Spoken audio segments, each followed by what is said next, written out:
Hello there everyone and welcome to another episode of Should You Pull for Dissidia Final Fantasy Opera Omnia. Thank you all very much for joining me today. Now today's episode is all going to be about Eald'narche's character event and the banner that comes alongside it.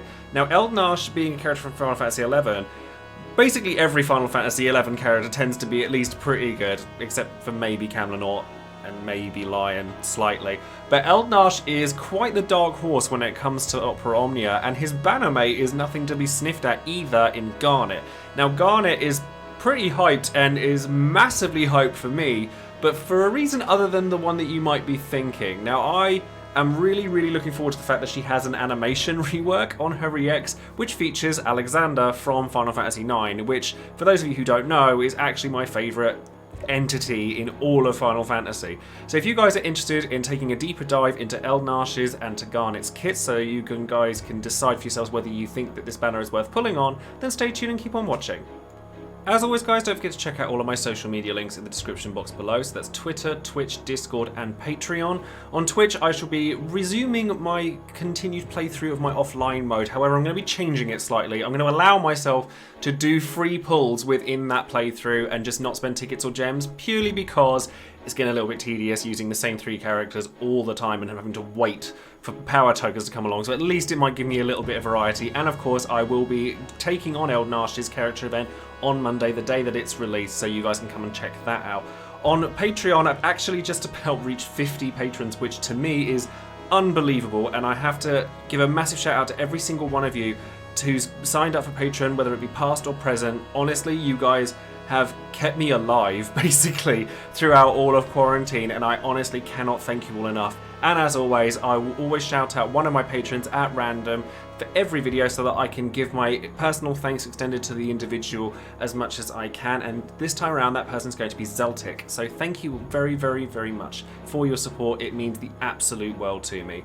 Don't forget to check out all of the associated websites there are for Opera Omnia, Dissidia Info, DB, Tombury Troop, OO Tracker, all that good stuff, and of course don't forget to check out all the other content creators besides me.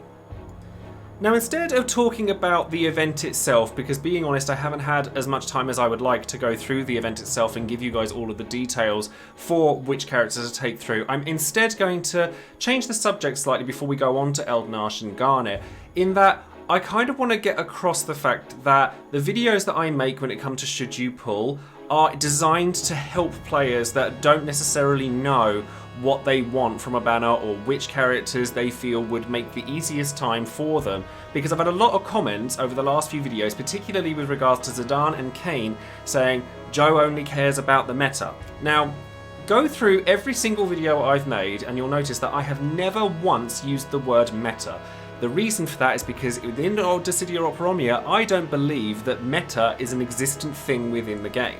The reason for that is because what meta is, by definition, is the game within the game. If you're playing a game of chess, for example, to metagame is to try and think of what your opponent is going to do 4 turns in advance. In a fighting game, metagaming is done within the character select screen. You're picking a character based on the weaknesses of your opponent's favourite character, for example.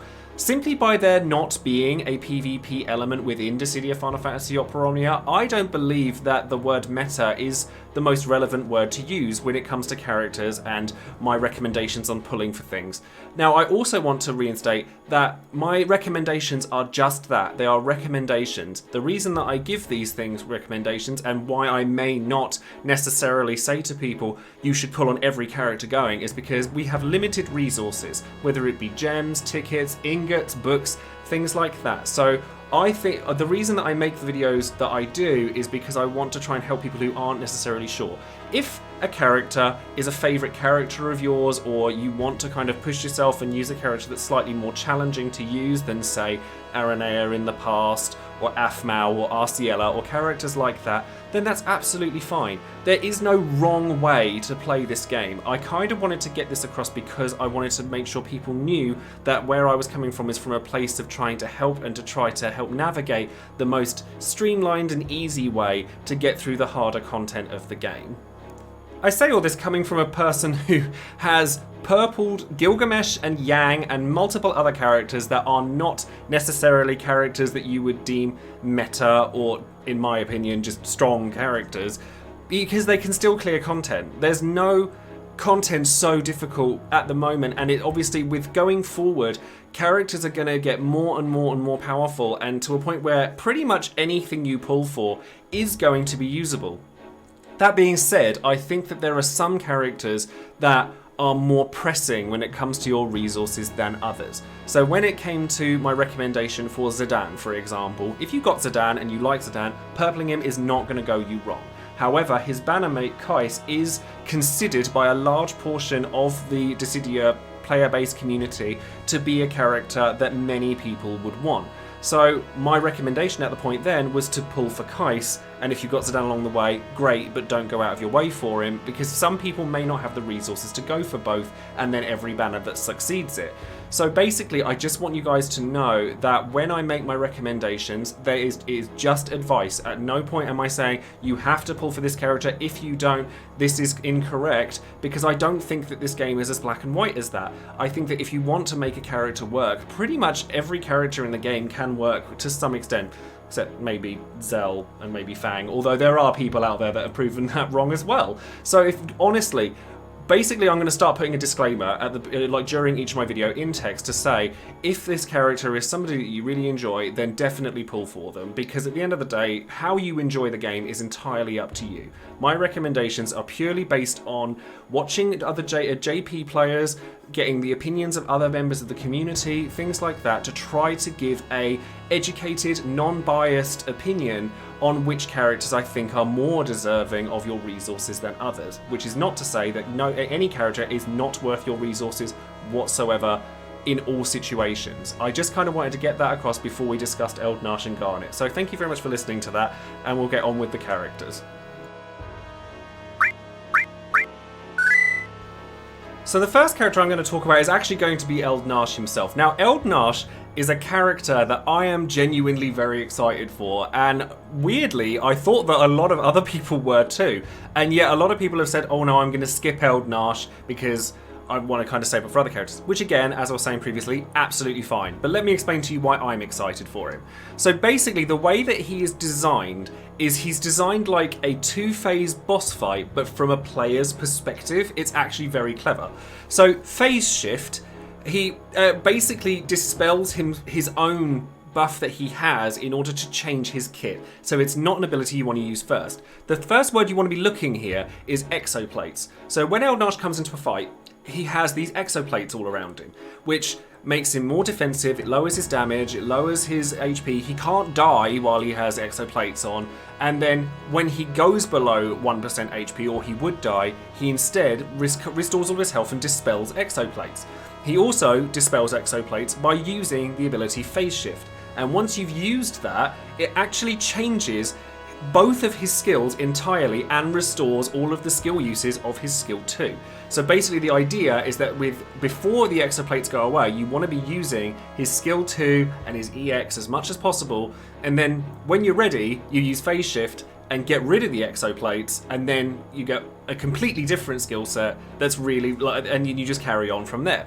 Now, Phase Shift itself is a AoE ranged brave HP attack that heals him and has split damage, things like that, and it also, if you put the passives and everything on it, as well you should, it also doesn't increase your turn count, it has no action delay, so you can act again as soon as you've done it.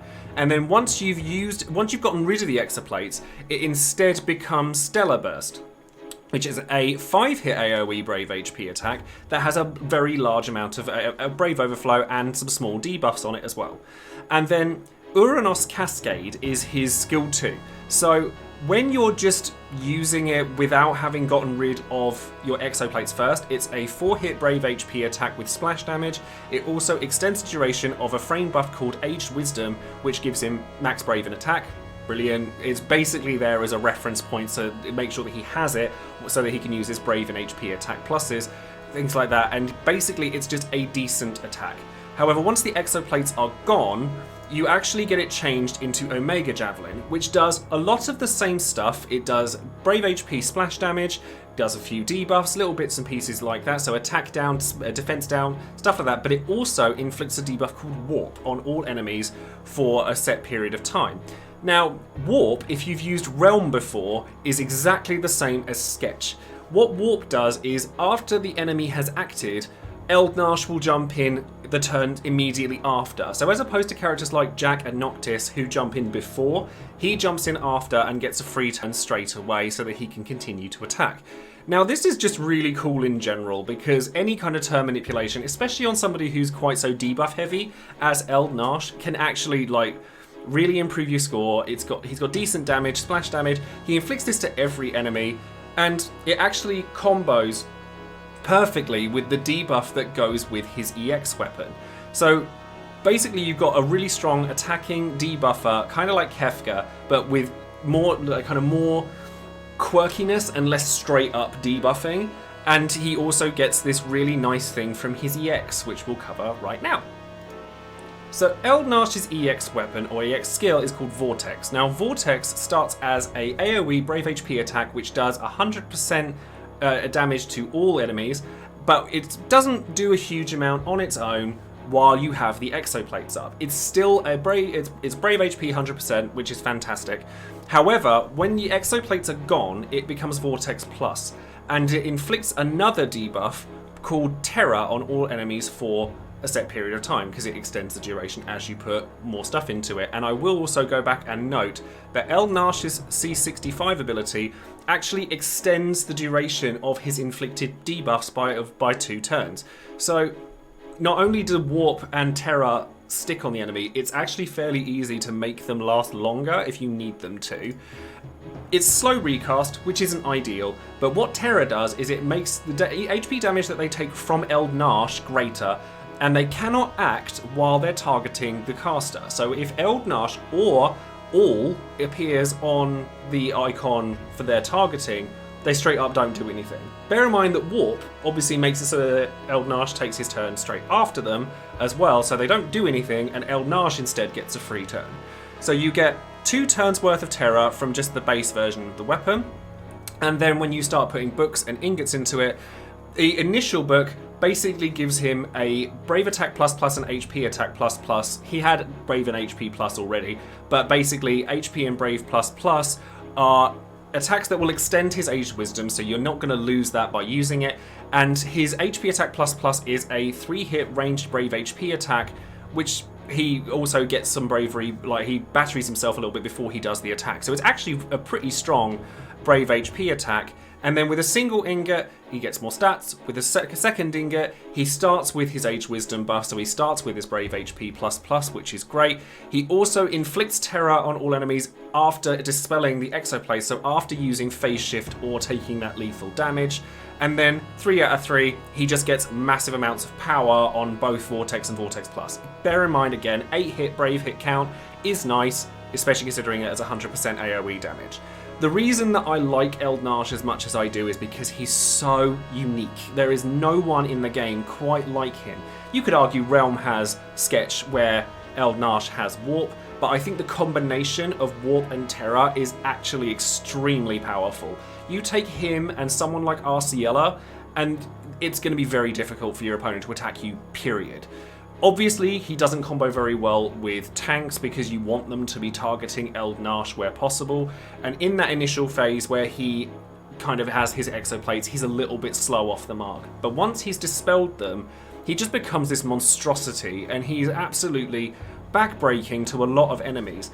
He lasts for a good few months, I would say. There are certain Lufenia missions where I have seen him being played, but there aren't that many of them. So if you want someone that's going to like absolutely rinse content while chaos is still a thing, then Eald'narche is extremely fun and extremely unique. But I think if you already have Garnet, then you could skip him. But I think that honestly his kit is so interesting and so fun and so well translated from an MMORPG. Like he's a final boss in player form. Like he breaks out of his first phase into a second one where he's much, much scarier, and I just think he's just extremely cool.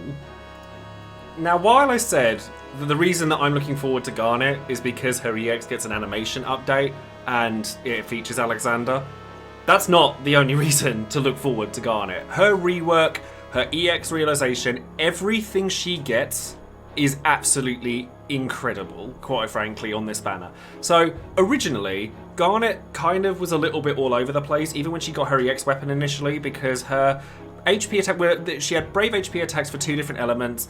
They changed her kit slightly so that like she had bravery attacks that party batteried. She had little bits and pieces, and then her EX was a healing. Like her kit was just all over the place. However, with her rework, what she gets is just absolutely fantastic. So basically, it exemplifies what she already had, which she had 2 different skills, which either imperiled and either enchanted water or enchanted thunder, and then she could imperil the target with whichever element she chose, and then she'd get a different bravery attack or HP attack depending on which one she used. So with water, you'd get a brave attack that increased your party's battery. Now you get an HP attack that is a 2-hit brave HP attack that increases all allies' bravery by 50% of the damage dealt. So after the HP attack. If you use Peridot Thunderflash, you get a different HP attack, which instead raises the bravery before you use the HP attack. So you get a nice choice of which safety measures you want, whether you just want more damage or you need to hold back and like refund some of that bravery. Not only that, but Peridot Thunderflash and Aquamarine Waterglint themselves are much, much stronger. She batteries herself before she uses them. She also deals 4 brave hits, so AoE, it's like normal HP damage, so it's split across the board. She gets also to be able to battery her party members while she's using Aquamarine Waterglint, and she also just gets some really nice aura buffs from each of them.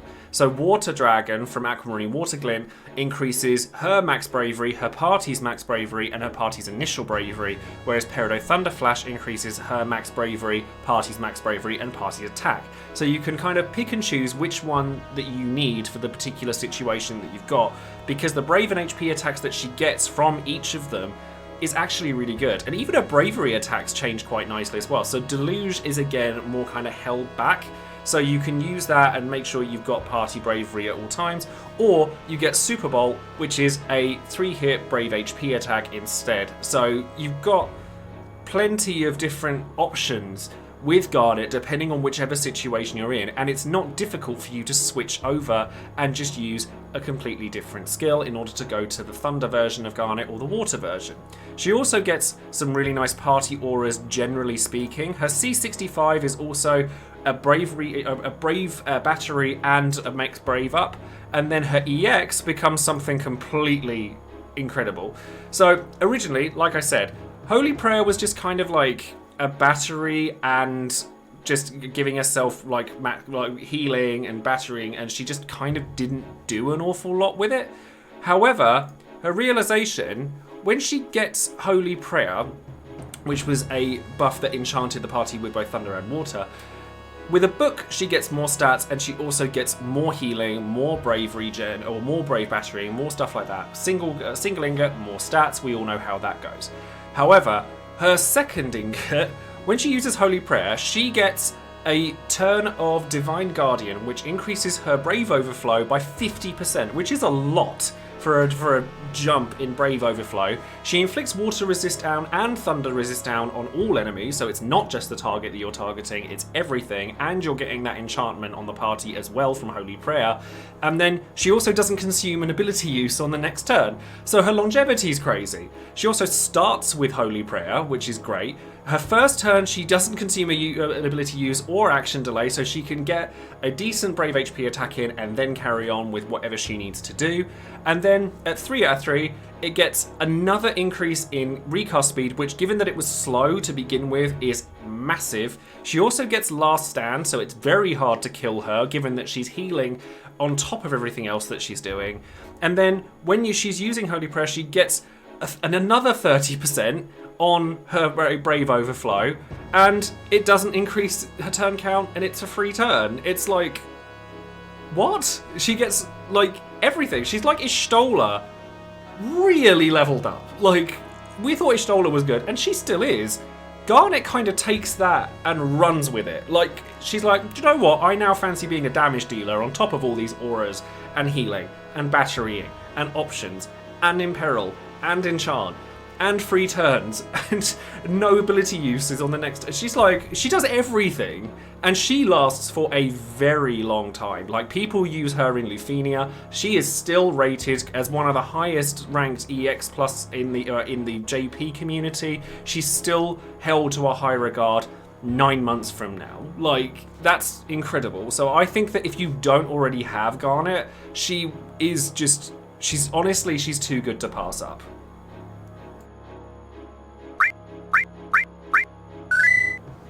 So let's ask the question, do I think that Eald'narche and Garnet's banner is worth pulling on? Honestly, yeah, straight up. And I will just come out and say that now. If you don't have Garnet, 100%, this banner is fantastic. This and one other banner this month I think are probably the strongest EX Plus banners we've ever had. And this is one of them. Like, Eald'narche, while less necessary, I think is, like, the Terror debuff is too good to, like, just ignore outright. And in combination with Warp, he does a really strong amount of damage. He's got a very unique kit. If you already have Garnet and you're hard up for resources and you want to save up for maybe Raijin and Saz or Trey or Burst Era or anything like that, that's a point where you probably could leave it. But if you don't have Garnet, you should at least be throwing tickets at this. Like, she's that good. Like, I think honestly, she lasts for such a long period of time. She does so many different things at once that I think that she's an absolute goddess when it comes to this game. I really love Eald'narche's kit as well. So honestly, I think if you've got the gems spare and you're not so fussed about saving up for, like, later down the line, then this is a banner well worth your gems. If not, and you just want one of the two, or Garnet, then tickets at the very least. I think that with Diabolos coming out of Alexander, I always mess those two up. It's very strange. With Alexander coming up with Raijin and Saz, then you can get loads of resources to go in on both them and this banner, and I think that it's a fantastic banner to be pulling on. I'm really looking forward to both of these characters, and I hope that other people are too. So that's going to be all from today's video. I hope that this has given you a little bit of insight into both Eald'narche and Garnet's kit, to give you guys an informed opinion, and like I said earlier, it is just an opinion. There are going to be people out there that don't want to pull for Garnet, and they're not going to be unable to clear content, so that's absolutely fine. And thank you all very much for listening to that part of the video as well, because it's something that is very important to me that I'm getting the correct message across to people, and that I'm not trying to be some dictator say, this banner is great, this banner is crap, you should do what I say, because I don't feel that way in any way, shape or form, and I think that people should be able to follow their own research. And the reason that I put all the different resources at the beginning of every video, other content creators, websites that you guys can look at, is so that I can encourage you guys to not just blindly listen to me or anybody else, and to look into some of this stuff, see why your characters are what they are, and see whether you ultimately want to pull for them or not. And like I said, that's going to be it from me. So don't forget to like the video, subscribe to the channel, and share the video, and click that bell for notifications so that you can find any future videos I've got. And feel free to come and find me on Discord or Twitter or anything like that if you have any questions. And I will see you guys in either the next video or on my next stream. So thanks very much again, and I'll see you all soon. Take care.